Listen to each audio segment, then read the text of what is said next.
everyone. Welcome to another episode of Words of Heart. In today's episode, we have the privilege of speaking with Kandace Larue. Thank you for joining me today, Kandace. Thank you for having me, Dion. Awesome. So, Kandace, if you could tell my audience a bit about yourself, that would be great. Okay, so I am Canadian. I was born in the province of New Brunswick. My father was in the Canadian Armed Forces, and we moved a lot. So we would stay for, a term for like between 3 to 4 years. So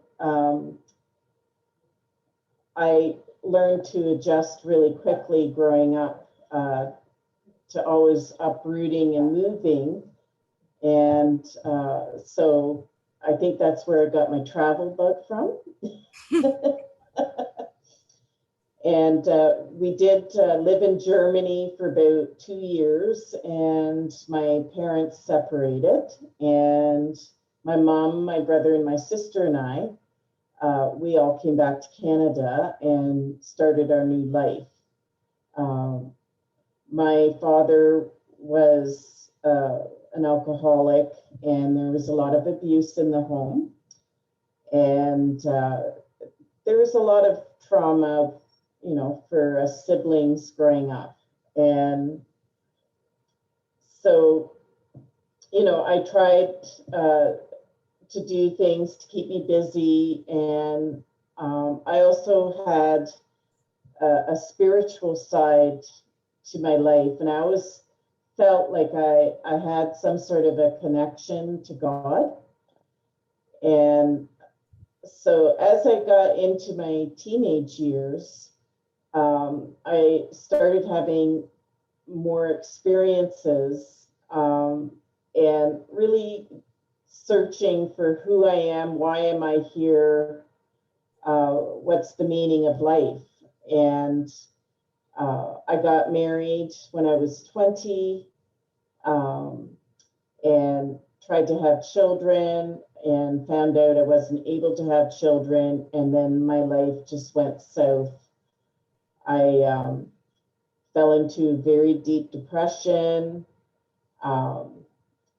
And yeah, it was pretty bad. And so I decided at that point to turn my life to God. And I had a really beautiful experience. I had an appearance, or Jesus had appeared to me at the darkest part of my life. And how it was is I was in a dream state, and all of a sudden I saw these angels running around and sort of clearing the path and cheering on. And then all of a sudden this being stepped forward, and he was so bright, but it didn't hurt my eyes. And he started caressing my hair and just saying, I know that you've been through a really difficult time. And I used to always send him hugs and kisses. And so he let me know, you have adored me with hugs and kisses.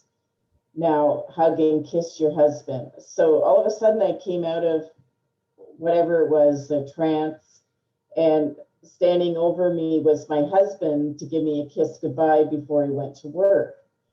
So after that was done, I slipped back in and he was still standing there, Jesus.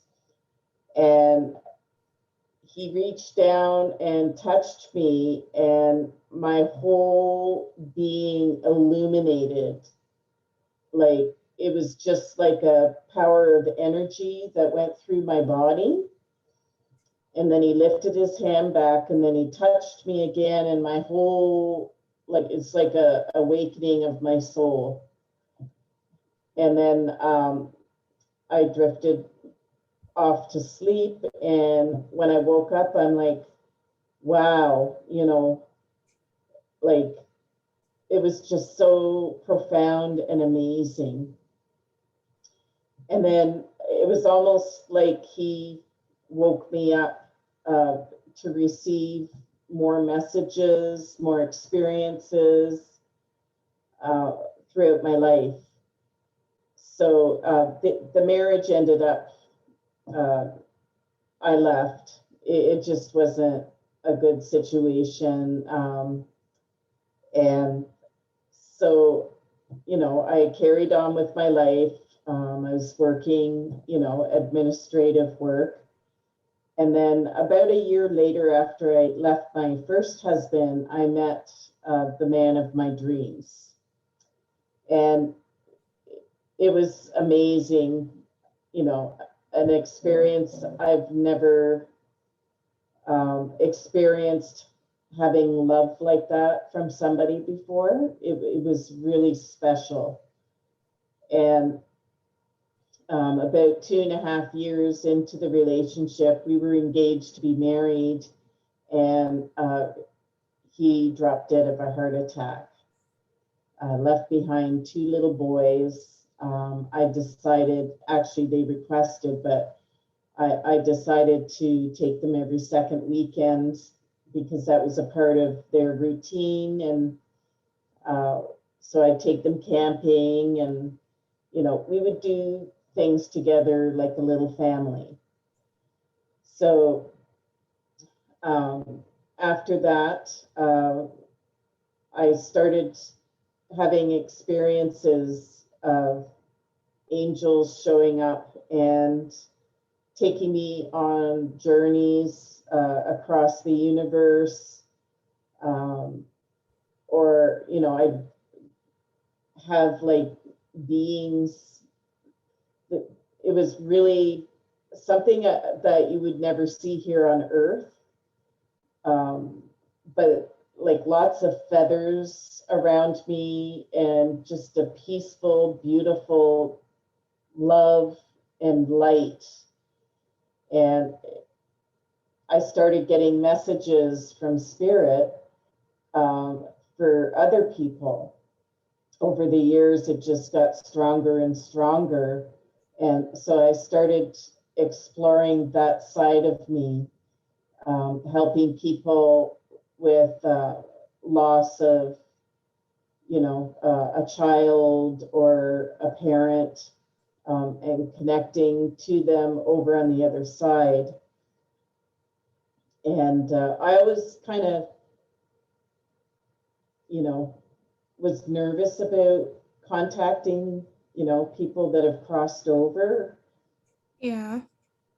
Because, it was taught to me throughout my life, because my mom comes from a very strict religious background, that was not proper, that it was from the devil. And I'm like, well, why am I having these experiences? Why is Jesus showing up?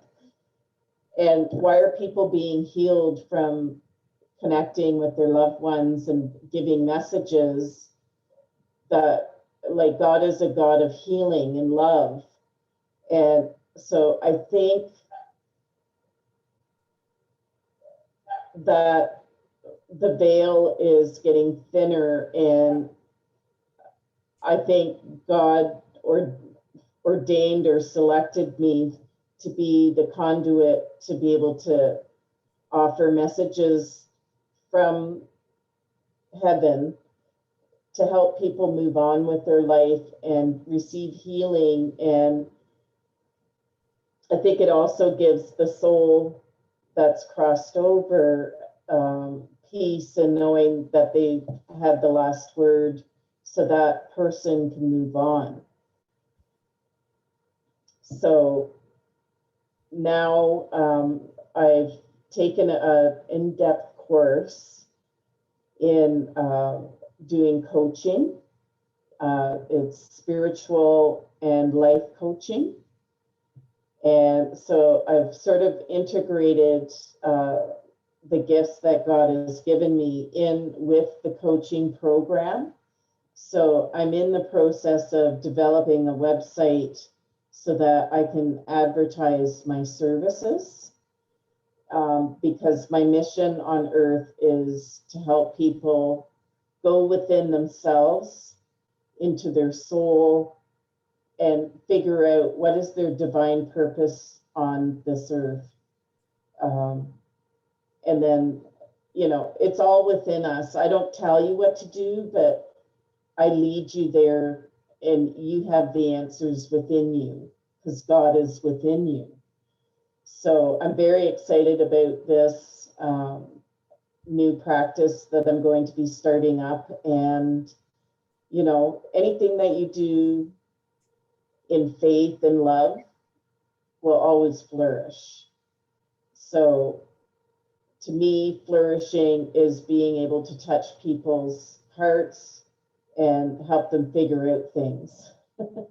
Absolutely. And I'm getting so emotional hearing this because I'm a Christian. I have spiritual principles and I believe in God's divine power, love, and grace, and that we're all called to help each other. And I'm like getting so emotional just hearing you prophesize your story and your connection with God and how you're using his messages, your dreams, your visions, and how they appear to you and using that to help others. And that's just so unbelievably inspiring and profound. And just, I'm in awe of you because that's just so amazing.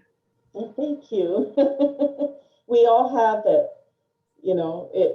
We're a soul having a human experience, and God is always there. We just have to just reach out, like, we're not alone. And I think the biggest problem today is that people feel so separated from that love. And so our mission here is to let people know, you are loved like you're the only one in existence. That's how deep God's love is. Absolutely. Just to give you a little insight into me a little bit, you mentioned how God intervened during the darkest period of your life. Mm-hmm, I undergone a pretty horrendous, well, I don't know if the word horrendous is right, but it definitely was the darkest point in my life. mm-hmm, Um Last year, or leading up to January 2020, I undergone probably the biggest amount of depression I've ever experienced. mm-hmm, I was losing a dangerous amount of weight. I couldn't keep anything down. I was basically a skeleton. Um, mm-hmm, I could have died at any given moment. That's how harsh my condition was at the time. And it was holidays, Christmas, my birthday, Thanksgiving, all these happy holidays you're supposed to be happy for. I mm-hmm, couldn't really be happy for because I had no idea what was happening. mm-hmm, I knew God was in my corner, but I was just so immersed in my depression and my grief and like, why is this happening to me? Why isn't there an answer yet? Like, I could mm-hmm, not wake up the next day and my family's crying every single day. Like, why is this happening? Because at mm-hmm, that point, everything in my life seemed to be going good. And then, bam, I just get sick. My body turns on me, it just shuts down. mm-hmm, But there was a solution. It just took me undergoing some suffering for it to come to fruition. I had diagnosed with diabetes in January 2020. mm-hmm. So what I was experiencing was symptoms of low blood sugar. Um, Oh. but I had no knowledge of that because it wasn't pivotal knowledge on either sides of my family, any Mm-hmm, diabetes related, at least as far as I know. So there was this answer to my suffering. And if God hadn't diagnosed me when he did, then I could have died. I really could have died at any given moment. I know many people don't like to think about that, but it's a really unfortunate, hardcore truth that I could have died, but I didn't because God's love intervened. Considering your story, I'm pretty sure you're familiar with the resurrection of Jesus Christ and how he was nailed to the cross.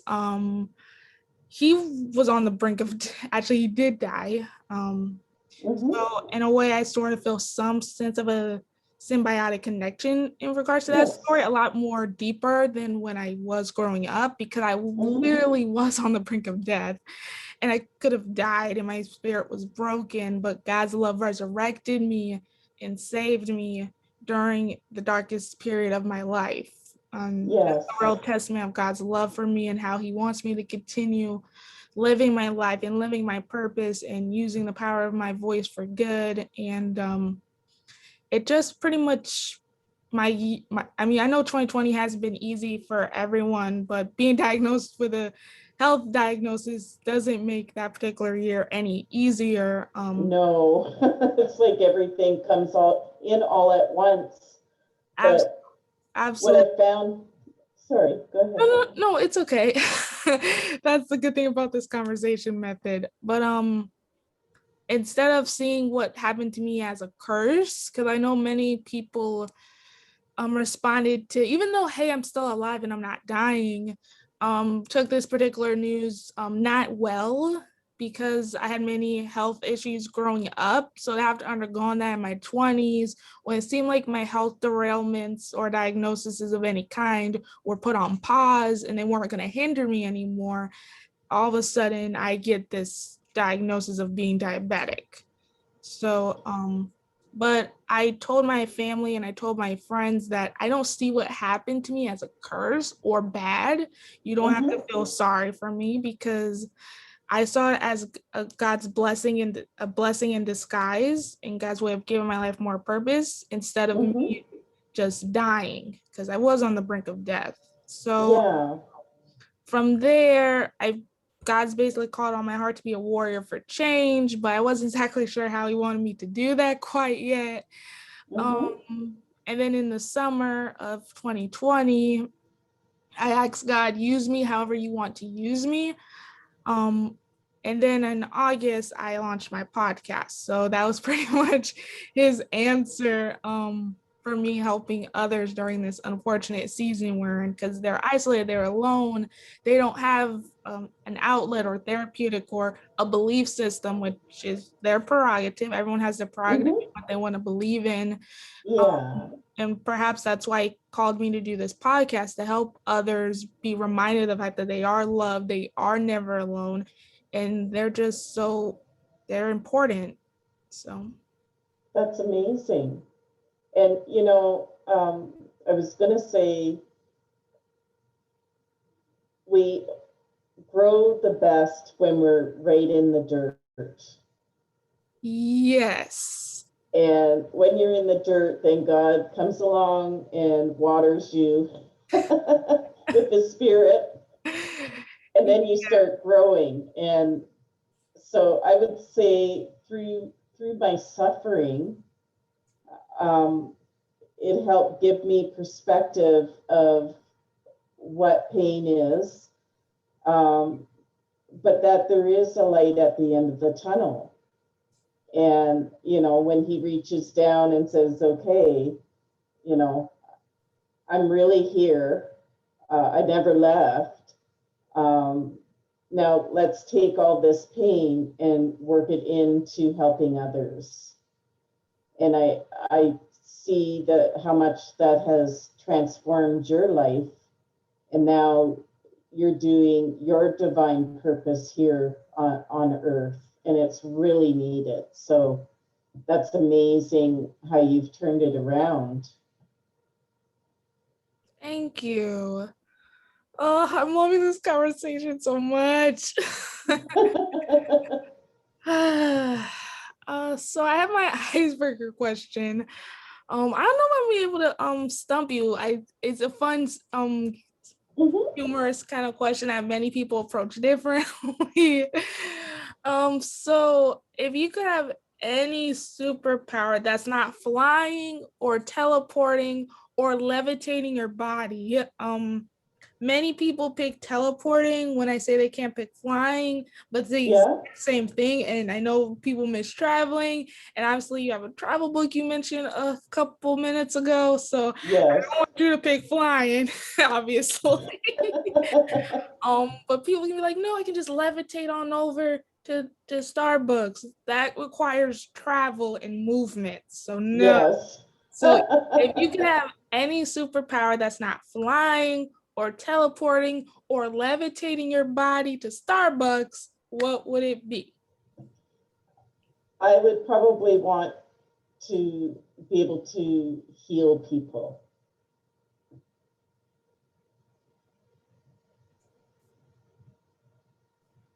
That is such a beautiful answer. And considering what you just told me, I feel like, you're and this is just my own personal opinion from talking with you. I feel like you've already have the depths of that power in some way.